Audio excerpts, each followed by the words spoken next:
मनीष कश्यप ने बीजेपी छोड़ने का किया ऐलान। बीजेपी छोड़ते ही गिरफ्तार होंगे मनीष कश्यप। मनीष कश्यप को हो सकती है 5 साल तक की जेल। बिहार के मशहूर यूट्यूबर और बीजेपी नेता मनीष कश्यप ने पार्टी छोड़ने का फैसला किया है। उन्होंने ये फैसला अपने यूट्यूब चैनल पर महिलाओं की पिटाई की खबर चलाने के बाद एफआईआर दर्ज होने से नाराज होकर लिया है। मनीष कश्यप शुक्रवार को बीजेपी से इस्तीफा देंगे और उसके बाद गिरफ्तारी के लिए जाएंगे। उन्होंने पिछले साल लोकसभा चुनाव के दौरान अपनी मां के कहने पर बीजेपी ज्वाइन की थी। हालांकि मनीष कश्यप ने बीजेपी छोड़ने का फैसला क्यों किया, साथ ही किस मामले के तहत उन पर एफआईआर दर्ज हुई है, चलिए आपको सब कुछ बताते हैं।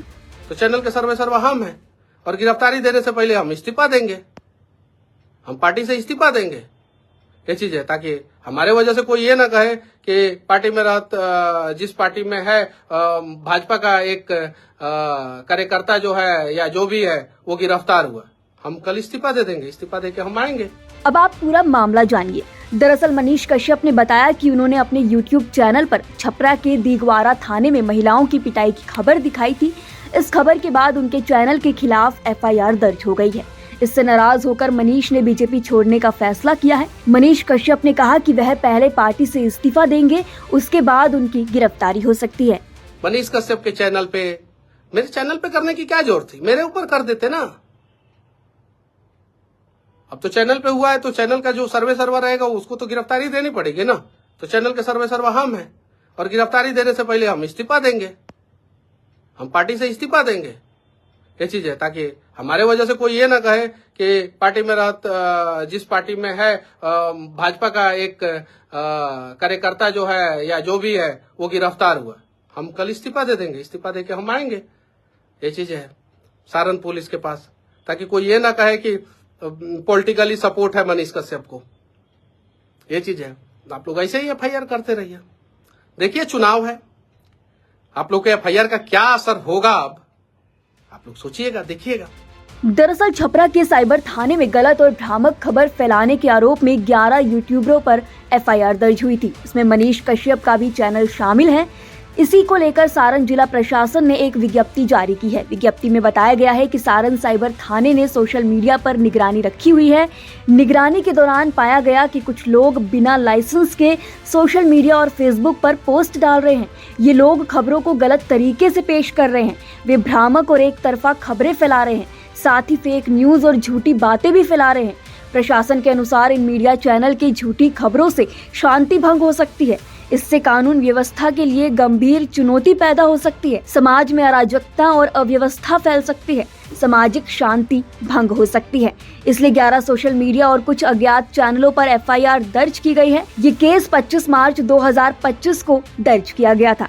इन पर धारा 353(1)(b), 352(2) BNS और 67 IT एक्ट के तहत मामला दर्ज किया गया है। सारण पुलिस ने मेरे चैनल के ऊपर एफआईआर किया है। ये गुड न्यूज है आप लोगों के लिए। मेरे चैनल के ऊपर सारण पुलिस ने एफआईआर किया है और साथ ही साथ 11 चैनलों के ऊपर जो है सारण पुलिस ने एफआईआर किया है। अभी मैंने एसपी साहब से बातचीत किया है, गिरफ्तारी मुझे देनी पड़ेगी और कल मैं सारण आ रहा हूं, मैं अपना गिरफ्तारी दूंगा। सारण पुलिस ने एफआईआर किया है। ऐसे में कयास लगाए जा रहे हैं कि मनीष कश्यप को 5 साल तक की जेल की सजा हो सकती है। ऐसा हम क्यों कह रहे हैं, उससे पहले आप इन धाराओं में कितनी सजा मिलती है इसको जानिए। सबसे पहली धारा है BNS धारा 353(1)(b). ये धारा तब लगती है जब कोई सोशल मीडिया या इलेक्ट्रॉनिक तरीके से ऐसी सामग्री फैलाता है जिससे कि समाज में अशांति, डर या नफरत पैदा हो। इसकी सजा है कि इस अपराध के लिए 3 साल तक की जेल, जुर्माना या दोनों हो सकते हैं। फिर जो धारा मनीष कश्यप के केस में लगाई गई है वो है धारा BNS 352(2). ये धारा तब लगती है जब कोई आपराधिक धमकी देता है, यानी किसी को डराने या नुकसान पहुंचाने की धमकी देता है। इसके तहत सजा ये है कि वो अपराधी 2 साल तक की जेल भुगतता है, जुर्माना या फिर उसको दोनों भुगतना पड़ सकता है। फिर आती है धारा 67 IT एक्ट। ये धारा तब लगती है जब कोई इंटरनेट या सोशल मीडिया पर अश्लील, आपत्तिजनक या गैर कानूनी सामग्री या कोई खबर फैलाता है। इसके तहत सजा ये होती है कि पहली बार अपराध करने पर 3 साल तक की जेल और 5 लाख रुपए तक का जुर्माना लग सकता है। दूसरी बार या बार बार अपराध करने पर 5 साल तक की जेल और 10 लाख रुपए तक का जुर्माना लग सकता है। अब इन्हीं सबसे नाराज होकर मनीष ने फेसबुक लाइव आकर बीजेपी से इस्तीफा देने का ऐलान किया है। बता दें कि मनीष कश्यप ने पिछले साल लोकसभा चुनाव के दौरान बीजेपी ज्वाइन की थी। उन्हें दिल्ली में पार्टी की सदस्यता दी गई थी। सदस्यता लेने के बाद मनीष कश्यप ने जेपी नड्डा और नरेंद्र मोदी से मुलाकात भी की थी। बीजेपी में शामिल होने के बाद मनीष कश्यप ने कहा था कि अपनी मां के कहने पर मैंने ये फैसला लिया है। हालांकि मनीष कश्यप का ये भी कहना था कि उनकी विचारधारा भारतीय जनता पार्टी से मिलती है। बीजेपी में शामिल होने के बाद उन्होंने बीजेपी नेता संजय मयूख के साथ तस्वीरें भी साझा की थी। मनीष कश्यप ने बीजेपी की सदस्यता लेने के बाद झारखंड चुनाव और दिल्ली चुनाव में भी काफी काम किया था। उन्होंने झारखंड चुनाव में कई उम्मीदवारों के लिए प्रचार भी किया था। इस दौरान उनकी मुलाकात प्रधानमंत्री नरेंद्र मोदी और अमित शाह से भी हुई थी। दिल्ली में मनीष कश्यप ने बीजेपी सांसद मनोज तिवारी के लिए भी चुनाव प्रचार किया था। मनोज तिवारी ने मनीष को बीजेपी में शामिल करवाने में भी अहम भूमिका निभाई थी। हालांकि मनीष कश्यप के निर्दलीय चुनाव लड़ने की भी चर्चा थी। इसी दौरान चुनावी सभा को संबोधित करने को लेकर उन पर आचार संहिता उल्लंघन का मामला भी दर्ज हुआ था।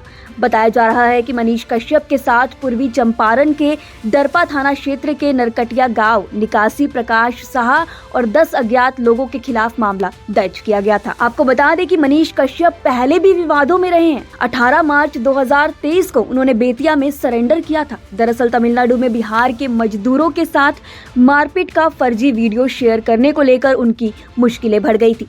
इस मामले में बिहार पुलिस की आर्थिक अपराध इकाई यानी कि EOU ने मनीष कश्यप के खिलाफ FIR दर्ज की थी। गिरफ्तारी के डर से मनीष कश्यप बिहार छोड़कर फरार भी हो गए थे। उनकी तलाश में कई जगहों पर छापेमारी हुई थी। बेतिया पुलिस ने 18 मार्च 2023 को दूसरे केस में मनीष के घर की कुर्की जब्ती शुरू की तो उन्होंने स्थानीय थाने में सरेंडर कर दिया। उसी दिन पटना से गई EOU की टीम ने उन्हें अपने केस में कब्जे में लिया था। रिमांड पर लेकर उनसे पूछताछ की और उन्हें जेल भेज दिया गया था। फिलहाल ताजा मामला अपने YouTube चैनल पर महिलाओं की पिटाई की खबर चलाने का है, जिसको लेकर उन पर FIR दर्ज हुई है और इसी मामले को लेकर उन्होंने बीजेपी छोड़ने का फैसला लिया है।